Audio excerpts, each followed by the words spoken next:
I often consider the concept of remembering and forgetting through the tidal movements of the mind. When there is low tide, certain things that are hidden reveal themselves and we start to see them. And when there is a high tide and it covers up everything, we forget them. This is also how cities are: underground, above ground, past and present.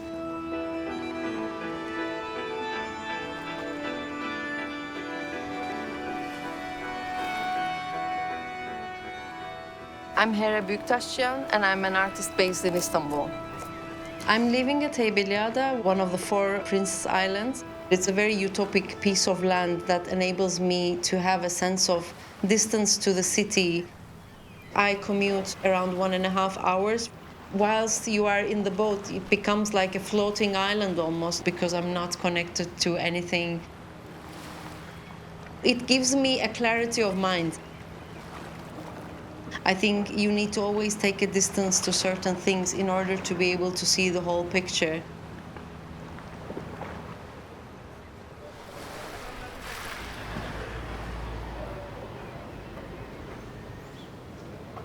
Since I was a child, I always had this idea of understanding a city by walking around it. All these hybrid forms, all these different timelines colliding was something quite exciting for me. It became a way of seeing life and seeing things.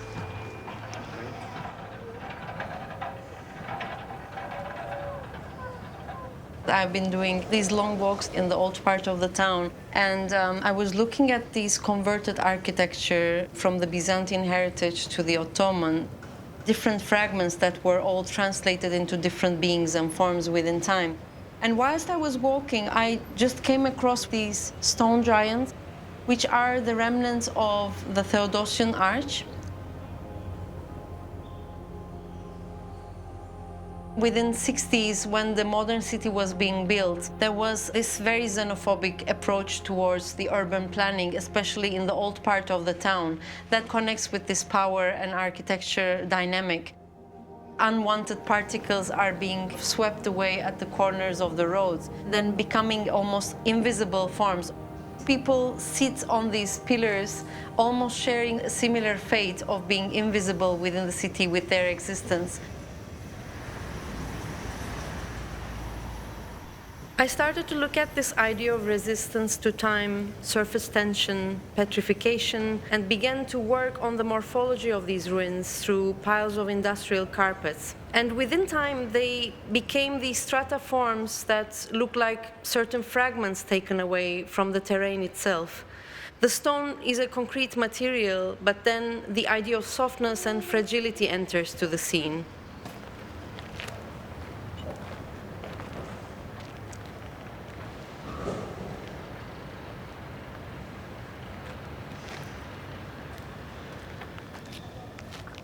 This is one of my walking routes that I often take whenever I feel to feel more grounded and to remember somehow who I am.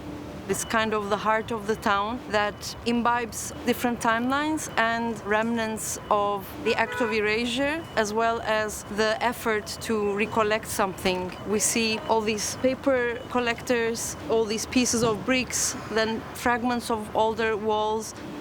The daily remains and the ancient ruins share something together, which I personally feel that resonates with my own personal being in between, both through identities, through languages, and being born in such a city that is also a city of divisions.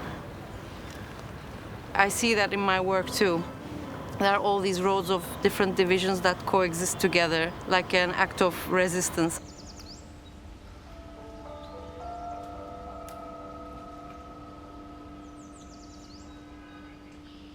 Kalenderhane Mosque formerly was a Byzantine church named Theotokos Kyriotissa, which is a very late period Byzantine heritage.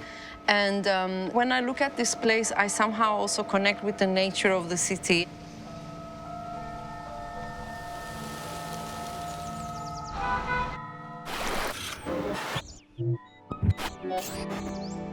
Istanbul is one of these cities that have gone through so many transformations that have affected the idea of belonging and the idea of foundations. It's an earthquake zone, but also symbolically and historically, through political acts and power shifts, our own ground keeps shaking all the time, even today. It's not only about our remembrance, but also what this ground remembers, because it has witnessed so many people passing through it. Some cities grow horizontally, some cities grow vertically. Istanbul is a vertical city because there is the idea of the underground as well.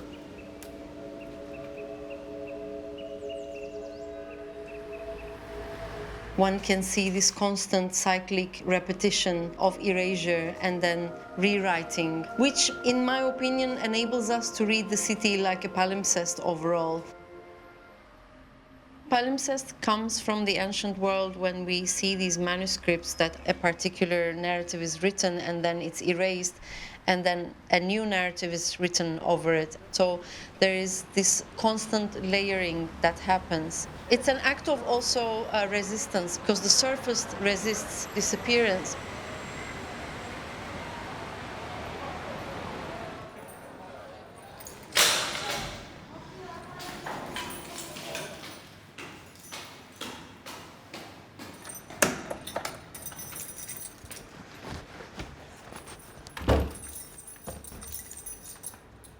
My works often explore the understanding of space and memory through retracing absence shaped by ruptures of time. I work with wide-range mediums such as sculpture, drawing, stop-motion film, and site-specific interventions where all anchor with one another through the language of form. There's always a flow and a matter of duality in my practice, where things of two different nature coexist. Material memory is also something that I often look at. It evokes certain unseen or unspoken elements and narratives. Our hand becomes an agent that remembers through its connection to surface and touch. I let certain memories flow through my fingers.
Lately, I've been experimenting with the material of carpets as a space for drawing and mark making, because it's a surface that imbibes our traces, our recollections, and it consists an idea of our own foundations.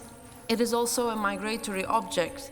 In many migratory movements, we see people having their carpets together with them wherever they go, because it creates a sense of belonging and a fluid ground of one's own.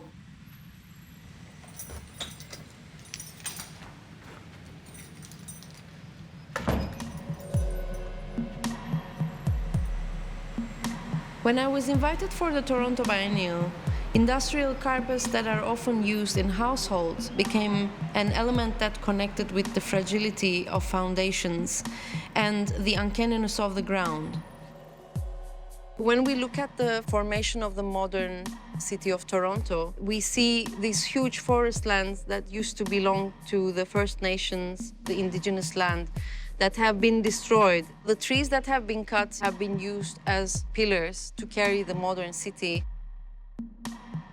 From an aerial view, the linearity of these maps resonated with the textile patterns that were depicting landscapes. Particularly the Punjabi textile, the Fulkari pattern. When you look at the linearity of these compositions, it is the depiction of land. I wanted to create a forest out of these carpets. It's almost like a musical score in general of unspoken histories that becoming vocal through these patterns. The way they interact with one another, the way they stand in space, are as if they are physical beings that have been petrified within time.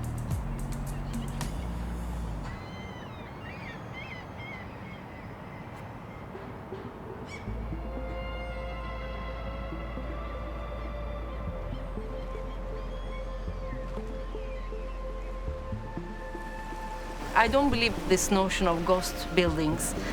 Buildings are all alive. We just want to see them as ghosts because it's easier to deal with them like that and to face with those harsh realities that they're hidden in between the stones or the surface, you know, all that surface tension that has.